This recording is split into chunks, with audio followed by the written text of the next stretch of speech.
Hi everybody, my name is Jin Ben and welcome to iHome Church. This Sunday, my topic is called Peace in a Storm. When I was a young student, many years ago, my art teacher asked the class to draw a picture that personifies what the word peace means to all of us. And of course, at the end of the class, we kind of shared stories with each other and shared each other's paintings, and some of us laughed at our own artistic creations trying to express the word peace. And I remember my art teacher asking me, after looking at my painting, Injin, did you understand what I was asking you to do? And I said yes. And so what did you think I was asking you to do? And so I said, well, I thought you wanted us to create a picture, draw a picture that that has a meaning for us in terms of our understanding of what peace is. And I remember her just looking at me and for quite some time and just smiling. But my picture was unique and different.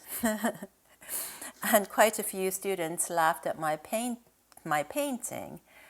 because I drew a picture of these two little figures in the inner sanctum of a boat called New Hope, which was my father's boat, and around this circle where my father and I were seated on this couch that we were sitting on, there was a whole lot of chaos and commotion taking place.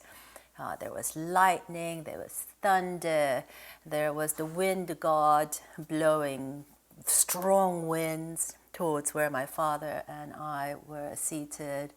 There was the King Titan drawing up waves that were like really tall skyscrapers. And so in one sense, it could be seen as a picture of total chaos, incredible commotion, and just so many things going on around this tiny little circle with me and my father sitting on a couch.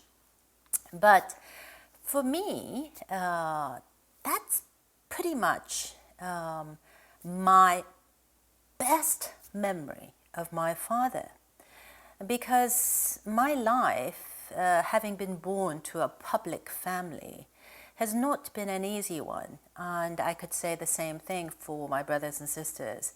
We were born on stage and we were raised on stage, and we continually live on stage, and it has not been an easy life. And really trying to get a sense or finding peace in our life has been an incredible journey, and a difficult one at that.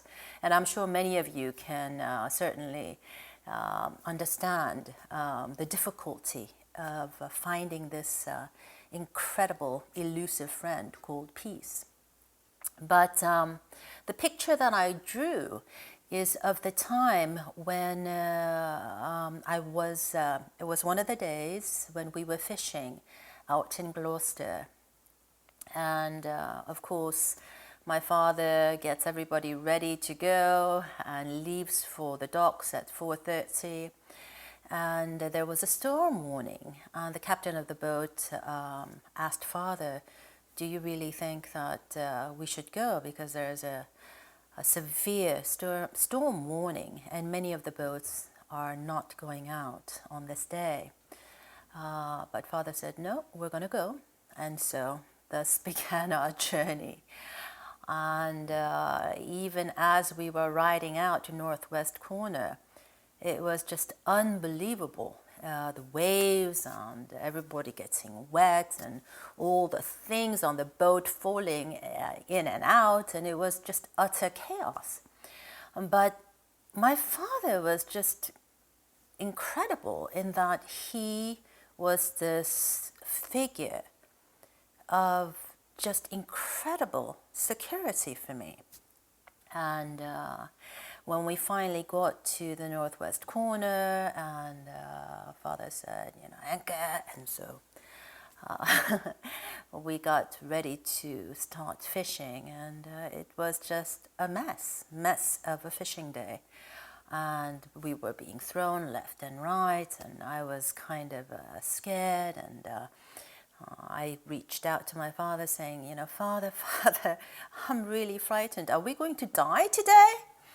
And my father said, Jin, just be quiet. And father is concentrating on fishing. But every hour or so, I would call out to my father and say, Father, are we going to die today? And when can we go back home to mother? And so we stayed out for several hours before deciding to come back. And of course, the journey back was certainly a harrowing experience. My father was seated on the couch together with me because he wanted to reassure me. And his big arm was around me, and the other hand was holding my hand. And at first, I was just petrified and just waiting for minutes and seconds for us to get back home. But then I experienced this almost like an out-of-body experience where I could start hearing my father's heartbeat, and all the sound and all the commotions in that cabin disappeared. And there was incredible warmth coming from my father's arms and from my father's hand. And from that moment on until we got home, I experienced a feeling like none other. It was utter feeling of security. It was feeling of peace. The thoughts of fear just disappeared. And it was in this warmth of my father's embrace, listening to my father's heartbeat, that I experienced true peace for the first time in my life. And I realized that experience for me throughout the decades of my life that I call my journey, it's been a metaphor of sorts for me, in that day on the boat with my father in the middle of a storm, I experienced a peace like none other. And so I kind of use that experience as a metaphor throughout my life, no matter how difficult or no matter how many storms I may find myself in, to tap into that feeling or that peace that I experienced with my father. And what was I experiencing on that day? Well, I was experiencing a spiritual peace, the kind of peace that the good book in John chapter 14:27 shares with us. And here is Jesus speaking, that peace I leave with you, my peace I now give and bequeath to you. Not as the world gives do I give to you. So this is not the kind of peace that somebody can make for you or manufacture for you. This is the peace that Jesus has in his heart as the Son of God. This is the kind of peace that God has when he thinks about you and me as his sons and daughters. And this is the kind of peace that we can all have as sons and daughters of God when we are one with God and when we are one with Jesus, as certainly I experienced on that day when I was one with my Father. I experienced this incredible, powerful spiritual peace that really helps me overcome and live through and really work through all the storms of my life. And so when I hear different people talking about the big storm, that we are dealing with the most recent terrorist attacks in Paris, and people are in panic mode, people are paranoid, and you hear different people over coffee and over tea talking about this storm and asking questions to each other. When is the next attack, and where is it going to be? And people are just so petrified of the impending doom that awaits around the corner. And we are dealing with all of this paranoia and all of this fear while young are being recruited daily by ISIS and by terrorists on the internet. So when we see ourselves, or when we are faced with this kind of a dilemma, or this incredible storm that is waging all around the world, I'm sure many of us are asking, how are we going to address this problem? How are we going to solve this problem? And when you look at terrorism, or the war of religions, many times it can be seen as almost like brothers or sisters, like the different fingers of the hand, really fighting on the differences of theology, and really kind of warring against each other, not realizing that we belong to one family of God. We see each other as the enemy that needs to be vanquished, and therefore we wage war on each other. And when you have terrorism and war of religions, basically what we are dealing with is the effect of the moral decay that exists in our world. And there is no regard for human life. There is disregard for human rights. And there is this inability to love the other as a member of the family, because when you are seen as the other, you're immediately cast as the enemy. So what does my father have to say about this? Well, my father, when he thinks about how do we create world peace, and if he were here and people were to ask him, look at what just happened in Paris, France, how are we supposed to solve the problem of terrorists, and how can we accomplish world peace in our lives? What would our true father say? Well, our true father would say, stop chasing the storm. We are chasing the next problem, the next storm that might take place, the next round of attacks. Where is it going to be? When is it going to be? That we're not concentrating on the real problem. We're dealing with the effects of the problem. We're not dealing with the root or the cause. So what is the root or the cause, or what does my father have to say about it?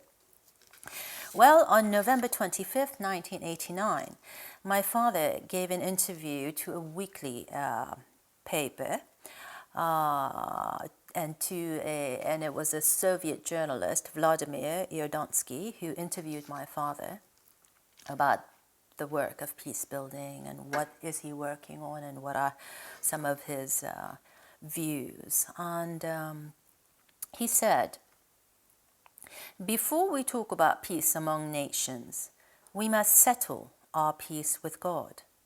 Man is created to develop himself during his physical existence as a God-like individual. Tragically, without having achieved this goal, it has been impossible to have peace with God and with other people. With our selfishness, we block our own development and development of other people and nations. The greatest barrier to peace in our world today is greed and selfishness in the human heart. Individual greed opens way for national greed. This leads to divisiveness and conflict among people and nations. Certainly, economic and social problems are important to resolve. However, to find a lasting solution to these problems, we must first address the issue of human greed and selfishness. What our world needs is therefore a spiritual revolution. Then we can successfully solve our economic and social problems. if each individual and each nation can recognize the value of the fraternal spirit of cooperation, they are then prepared to address the burning issues of the day, including the pursuit of world peace. So to recap, Father said in this interview, a couple things need to be done if we are to really substantiate or accomplish world peace in our life. We have to, number one, settle our peace with God. All the problems can be solved when we address the root of the problem, and that is really securing a peace with God. And number two, it is in addressing the greed and selfishness in the human heart. In a way, the spiritual revolution that our true Father is talking about, it needs to take place in your heart and in my heart, in every individual's heart. And number three, this need for spiritual revolution then need to become the need for spirit of cooperation. In a way, there has to be an incentivization that everybody feels that it's to our betterment, that we work together, and that we really address solving the world problem together. That's really the only way we'll be able to work towards world peace. And so I find it interesting how here we are in our present day and everybody is talking about the big storm that has just occurred and when is the next storm going to take place. But Father is saying that we have to remember that we should not be always trying to run away from the storms or always trying to somehow find ourselves in the absence of storms. Many times when we seek peace precisely because there are extraordinary storms taking place.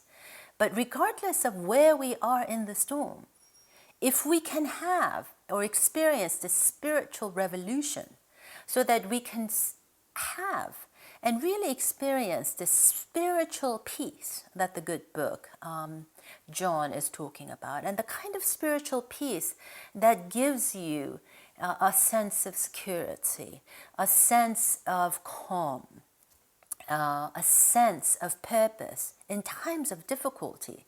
That's when we are able to utilize and tap into our 5% responsibility to take that storm and transform that storm into something great. And transform it into what?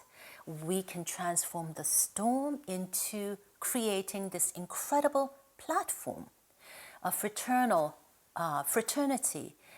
in the spirit of cooperation.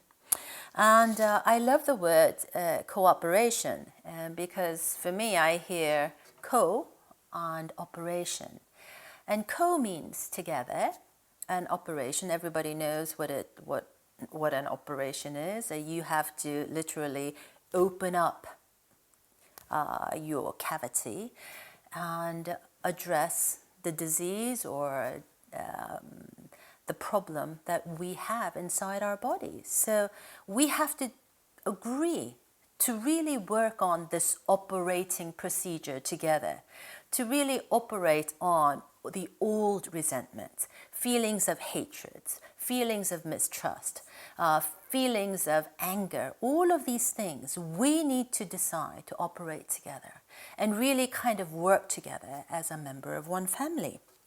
Because when we look at the problems of ISIS, we realize that the majority of the funding comes from the Balkan state. And of course, with the collapse of communism, many of these countries were left with a vacuum. And groups like ISIS and extraordinarily aggressive terrorist groups could kind of occupy that vacuum that existed in different governments and really exploit it to their full advantage. And when we look at the Western Balkan states, we realize that a lot of funding comes from human trafficking and drug trafficking and the sale of firearms. And of course, majority of funding comes from oil. But all of these problems that the Western world are dealing with are really the effects of moral decay that we as humanity is experiencing because we lost our way and we lost our peace with God. And so this is the time that we need our true parents. We need a role model to really stand strong and say, sons and daughters of the world, this is not the time to be fighting with each other, killing each other, blowing each other up. But this is really the time when we have to work together in the spirit of cooperation to build something beautiful, something incredible for our children to enjoy. And we need our true parents at this time to reflect on our spiritual selves. And they are calling for a revolution of the spirit. We have to get back in touch with God. We have to get back in touch with true parents. Because when we do, the word peace, seen in terms of an acronym, becomes incredible. And it becomes an incredible light because you realize the letter P stands for our Heavenly Parent up in heaven and our true parents. And when we realize that we have our Heavenly Parent and our true parents and we are eternal sons and daughters of God, then we realize that we need to live a life of altruism, really living for the sake of others, and learn how to be compassionate people, and thereby work on being not just excellent internally, but also externally. So when we can have this incredible spiritual revolution in our lives and really be that men and women of peace, we are not going to crave more protection, more armors, more fortification against our brothers and sisters, against the others. But we are going to be willing to brave where no one dares to go, because we are here as true love ambassadors and we are here to love. And instead of being never satisfied with anything in our lives, we can be eternally fortified. It's like taking a vitamin. You know, all of us take multivitamins, especially as we get older. And there's, vitamin E, vitamin C. Everybody knows that vitamin C is incredibly important, and vitamin E, vitamin D. But we have forgotten the importance of vitamin G, vitamin God. And we have forgotten the importance of vitamin TP, vitamin true parents. We have to take our vitamins daily, because then we will be eternally fortified. And when we become men and women of peace, being grateful becomes our attitude, becomes a way we express ourselves to the other people in our lives. But when we are not men and women of peace, everything is dreadful. The weather is dreadful. The storm is dreadful. Your wife is dreadful. Our husband is dreadful. Our children are dreadful. But when we become men and women of peace, I am grateful for my husband because I love him. And I'm grateful for my wife because I love her. I am grateful for the children that have allowed me to experience many, many storms. But in doing so, I become a deeper and more of a profound and a better person. Because when we become men and women of peace, life, in essence, becomes incredibly simple. When we stop deciding to be greedy and selfish, life becomes incredibly simple. But when we are not becoming men and women of peace, or when we are not living our lives as men and women of peace, life becomes extraordinarily complicated. So the reason why God gave us our true parents is to take our complicated life and help us to live our life simply, to be that simply elegant equation of a person. And so, Einstein used to say that there is incredible beauty in the simplicity of a mathematical equation, and incredibly powerful at that. E equals mc squared. So simple, and yet so profound, so powerful, so awe-inspiring. So that's the kind of people that our true parents and our God really wants to see in their lifetime. And our heavenly parent is waiting, and like a prep rally captain, really wishing us to stop fighting, stop chasing the storms, and start looking inward for that spiritual revolution that will awaken our spirit and that will bring us the spiritual peace that we seek to go on our journey each day and each night with a grateful heart, in elegant simplicity that we all long to have in our lives. So brothers and sisters, don't forget your vitamin G, and don't forget your vitamin TP. And have a great week. Thank you. If you have any questions and comments, please leave them below the video or go to injinmoon.com and use the contact form. And don't forget to subscribe to our email list. And for those of you who want to contribute to our work here at iHome Church, just click on the donate button. Thank you.